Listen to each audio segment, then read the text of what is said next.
Welcome to the debate.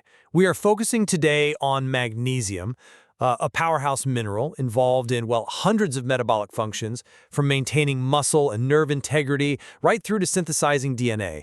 And given the prevalence of inadequate dietary intake across, large populations, supplementation is understandably surged, especially among those seeking better sleep quality. That's right.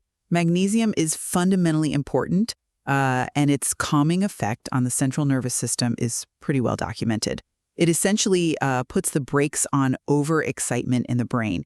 It acts as a natural N-methyl-D-aspartic acid, or NMDA antagonist, meaning it blocks the signals that keep you aroused. And it's also a GABA agonist, boosting the primary inhibitory neurotransmitter that, calms you down. This whole mechanism is why it's such a popular sleep aid. But this mechanism brings us right to our core disagreement today.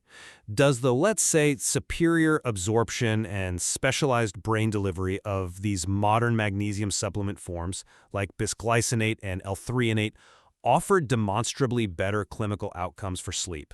Or is magnesium's powerful systemic function the main driver of benefit, something achievable even with traditional, poorly absorbed compounds? I'm going to argue that optimized forms are not just preferable, but actually necessary to achieve targeted and objectively superior results, particularly when we're measuring the restorative quality of sleep. See, I'm not quite convinced that maximizing absorption is the deciding factor here.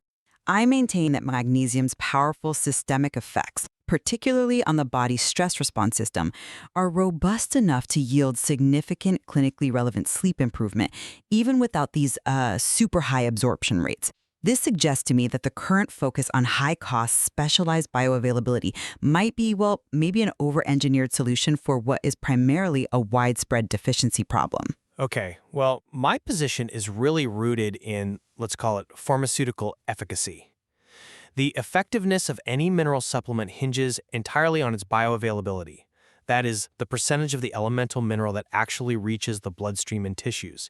It doesn't matter how much raw content is listed on the bottle if it doesn't get in. And this variability, it's extreme.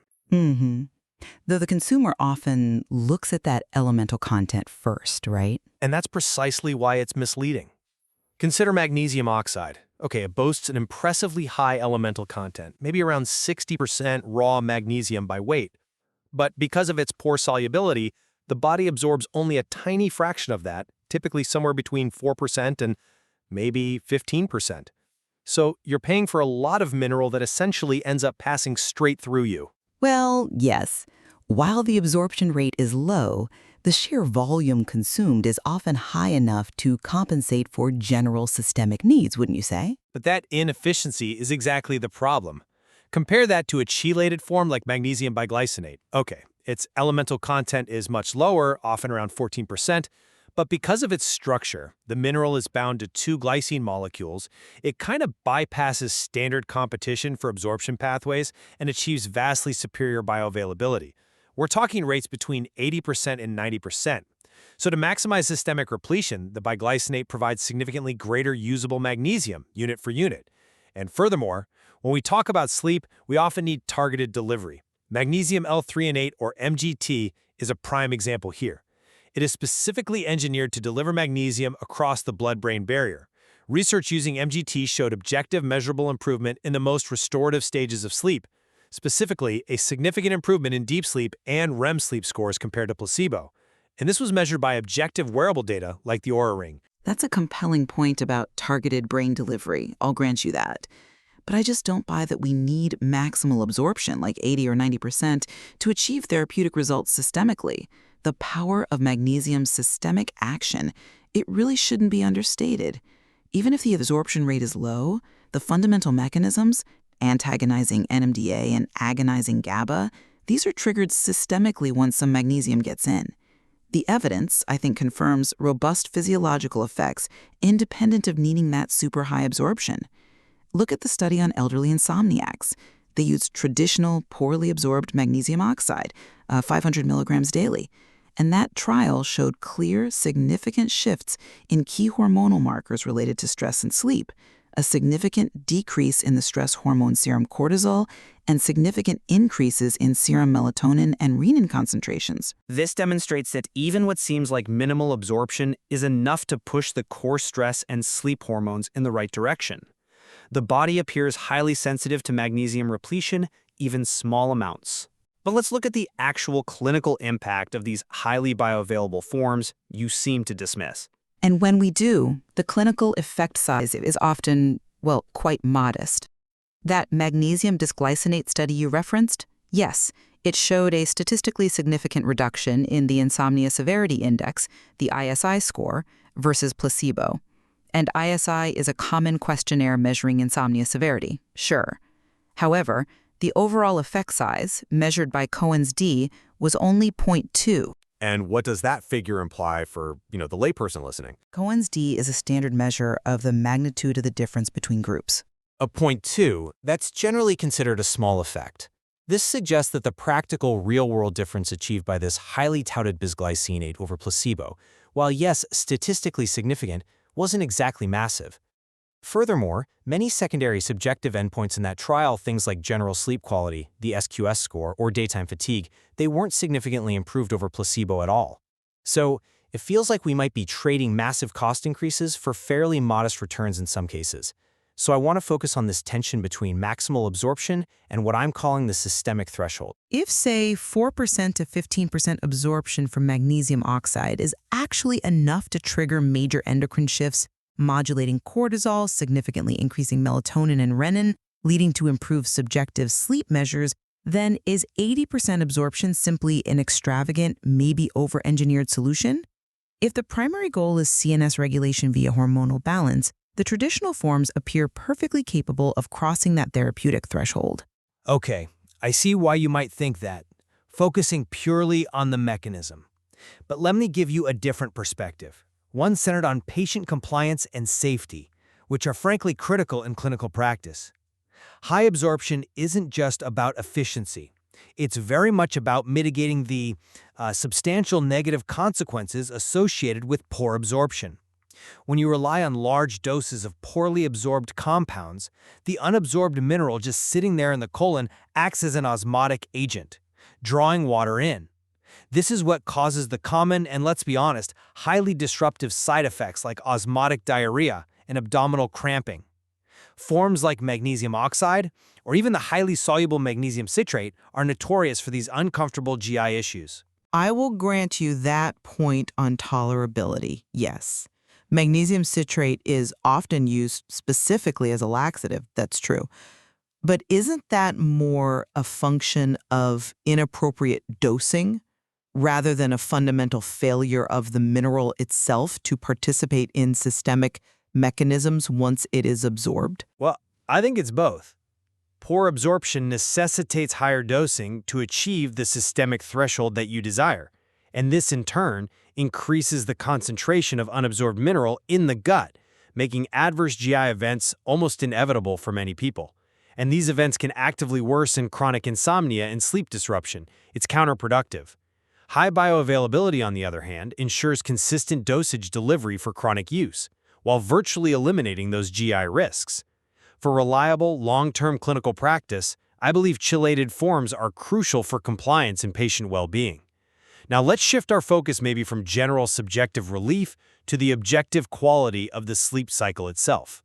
Hormonal regulation, which you champion, is clearly a systemic effect. But achieving true direct neural benefit, the enhancement of things like memory consolidation and deep physical rest, that seems to require targeted delivery across the blood-brain barrier, which forms like MGT excel at. So I returned to the Magnesium L-threonate data. It didn't just make people feel calmer subjectively. It showed objective improvement in the quality of sleep architecture, specifically those deep sleep and REM sleep scores as measured by the Oura ring. This kind of objective metric, I argue, proves a superior efficacy over simply reducing a subjective score on an insomnia severity index questionnaire. We're talking about enhancing the most restorative core of sleep, directly linked to enhanced neuronal function. That is, I agree, a powerful data point regarding objective metrics. But we must view it through a critical academic lens as well. You are relying heavily on Oura ring data, which is an objective measurement, yes, but its reliability and clinical relevance often face scrutiny when compared to the gold standard of polysomnography, or PSG, conducted in rigorous sleep laboratories. Are we absolutely certain that the perhaps small differences noted by a wearable device are truly indicative of superior clinical function? Or could they simply reflect a difference in how the mineral is distributed within the body, maybe concentrating in the brain without necessarily leading to a proportionally larger overall sleep improvement compared to systemic effects?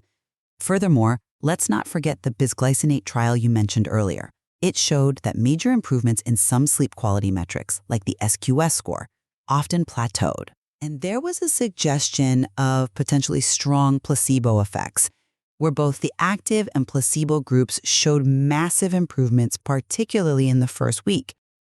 We really need more long-term PSG-validated comparative studies before we declare one form objectively superior just because it seems better at crossing the blood-brain barrier. And this skepticism, I think, brings us back to the root issue, which you and I actually agree upon: deficiency. Some trials showed that participants with lower baseline dietary magnesium intake were the ones who turned out to be exploratory high responders to bisglycinate. This strongly suggests, to me at least, that the key clinical variable might not be the specific form of magnesium, but simply the correction of an underlying systemic deficiency. If the fundamental challenge facing most patients is widespread deficiency, then achieving basic sufficiency is the most crucial and often the simplest goal. I agree. Correcting deficiency is absolutely paramount. But choosing highly bioavailable forms is, I maintain, the most effective, the quickest, and arguably the safest path to achieve that correction. We have to address the inherent danger, or at least the significant discomfort, of relying on high-dose, poorly absorbed options. The official upper tolerable limit for supplemental magnesium for adults is typically set around 350 milligrams daily, largely due to the risk of those GI issues we discussed. Yet traditional supplements sometimes used for laxative purposes, like milk of magnesia, can easily contain over 500 milligrams of elemental magnesium per tablespoon. But the body usually excretes the majority of that unabsorbed dose, doesn't it? Yes, it does. But relying on poor absorption coupled with these high doses dramatically increases the risk of adverse events. And critically, there's the potential for toxicity, especially in vulnerable individuals. Think about the elderly or those with compromised kidney function who simply cannot clear the excess efficiently. Specialized, highly bioavailable forms, I believe, manage this risk while maximizing the therapeutic uptake. The efficiency of the chelate isn't just a luxury, it acts as a crucial safety mechanism in clinical use. So, my bottom line remains this. While pretty much any form of magnesium can help address an underlying deficiency, these optimized forms offer superior absorption and, importantly, objective, targeted effects on key restorative sleep stages, as demonstrated quite clearly by the L-threonate data. This targeted action makes them, in my view, the most reliable choice for maximizing the quality of sleep architecture without introducing unnecessary risks or those unpleasant GI side effects. And my conclusion is that we mustn't overlook the powerful systemic effects achievable even with basic, readily available forms. The evidence shows that even traditional magnesium oxide can exert powerful, significant effects on the endocrine and nervous systems, specifically reducing cortisol and increasing melatonin. Achieving basic systemic sufficiency, especially in deficient individuals, appears to be the most crucial factor for improving general sleep outcomes. And this seems largely independent of which specialized, perhaps more expensive, star form is utilized. Well, the material we've looked at clearly establishes that magnesium is a critical intervention for sleep health, particularly given how widespread deficiency seems to be. But the extent to which a specific, highly engineered formulation truly dictates clinical success over and above simple systemic repletion, that remains, I think, an open question. It certainly demands further rigorous head-to-head comparative studies, ideally using gold standard measures like PSG.